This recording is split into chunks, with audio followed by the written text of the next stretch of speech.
What is going on, soldiers? This is XpoZe, and today I have a little vlog for you. I kind of want to talk about some things, especially with Call of Duty. As you guys know, and I'm sure most of you have done exactly the same thing I have, grinded out and played as much as you can over the past three or 4 days. So it released Thursday night, technically Friday morning.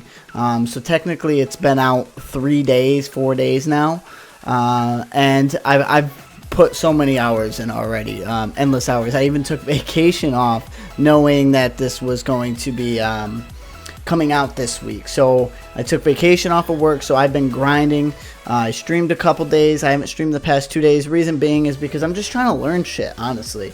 And yes, I should probably be streaming it, but as you play, you start learning. There's some growing pains that you go through, and it's not all too entertaining for people to watch when someone's dying because they don't know the map or because they're not aware of what's going on, especially with map elements, where the hills rotations are, things along those nature. So as of right now, I'm just learning the game. I'm enjoying the game, which is most importantly. The past 2 games, I would say, with Ghosts and Advanced Warfare, I hopped on originally, and I could tell it wasn't a game for me. It wasn't a game that I enjoyed playing. It wasn't a game I wanted to continue playing.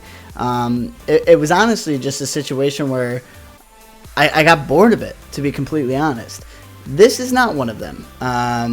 It's that Black Ops 2, Black Ops 1 feel that everybody had. And it's a common thing that's said all across the community. It's not just me. I'm sure there's people that don't like it, and I'm sure there's people that are watching it that are like, I'm not picking it up because it looks like Advanced Warfare with the jetpacks and everything, yada yada yada yada. That's not the case. It doesn't play like that. Very rarely are you getting in fights where you're up in the air. It's mostly on the ground. So it does bring that old Call of Duty element back to it, the original days, which is great. As far as competitive, no one knows the rule set. No one knows the maps. As of right now, you're getting the typical new game, new Call of Duty bitching, for lack of better terms. Everybody's like, this gun's overpowered, this gun's this kill streak is ridiculous, this map is awful, why is it in the rotation? No one knows yet. We're testing. At this time, we're testing. And I feel like people tend to forget that. They think that because certain things are in the game right now, and certain things that might be trialed in the rule set right now, it's set in stone, that there's no way it's ever going to change. How are we going to know for sure until we actually try it in a tournament setting or try it in anything, really? Like Black Ops 1, Black Ops 2, there were things in those games that didn't work.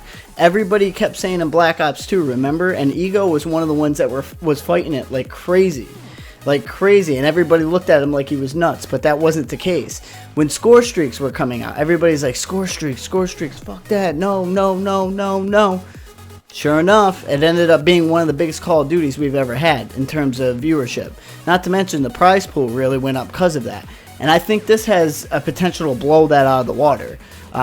So we have to get through the growing pains of going through the rule sets, going through what's banned, what's allowed. They put in the ban system for a reason. So if we just start banning things right off the top, yes, maybe 1 or 2 things or a couple things need to be banned off the top, but we got to give it a shot before we just decide, no, this is it, this is what we're banning, this is what we're allowing, because it really just takes away from that whole pick ban system that they probably worked really hard on putting in. So I think everybody just needs to pump the brakes, let the game play out. We're already talking about what needs to be banned and what needs to stay, and we're 3 or 4 days into the game. I mean, it's really pathetic. And honestly, there is some shit that's cheap. There are some maps that are in it. There are some maps that are probably not going to be in it. But we don't know. No one knows. We got to leave it up to the system. And it's really something that I've learned, because over the past couple games, I've said, this needs to be banned. We need to get rid of this. I made videos about it. Now I'm kind of turning the corner because I'm looking at it as it's nothing I can control. I could sit here and say, this needs to stay, this needs to be banned. But at the end of the day, my opinion is only one opinion compared to thousands and thousands of others.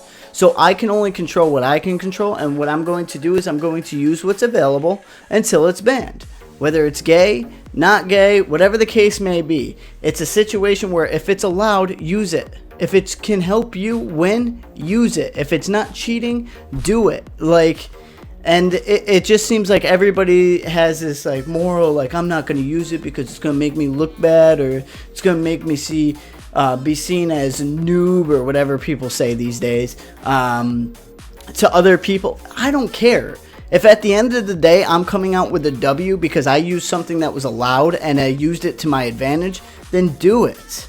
Do it. And it comes to that's something that comes to every single competitive scenario. That's when it comes to a job advantage. When you go into a job and you submit your resume, there's no rule set on your resume. You put it in and they look at you compared to the other person. So if you have a job that you liked or didn't like, or whatever the case may be, but you worked there for 2 years, compared to somebody who had a job who may not think it's good for the resume and didn't put it on, the other guy's probably going to get it. That's probably a poor example, but it happens with everything from the NFL to sports of all kinds, anything really. So I really just, the moral of the story is I think people just need to pump the brakes and enjoy the game for a little bit and allow what's allowed. And once things change, that's when we adapt. That's what the point of a pro player is to adapt when needed to. And I don't know if people understand that yet, and they will, they should, but as of right now, that's just kind of my rant. I would like to say I do love the game. It's so much fun. It's so much fun. It's going to be great for Call of Duty. I really think that we have a good one on our hands, and you got to shout out to Vaughn. There are some fixes that need to be made as far as the game technically, but those are things that Vaughn is already on top of. He already tweeted something about getting these fixes done. So that was my little rant. Just wanted to kind of touch base on some of the stuff I'm seeing 4 days in. It's just absurd to me. So I thank you guys for watching.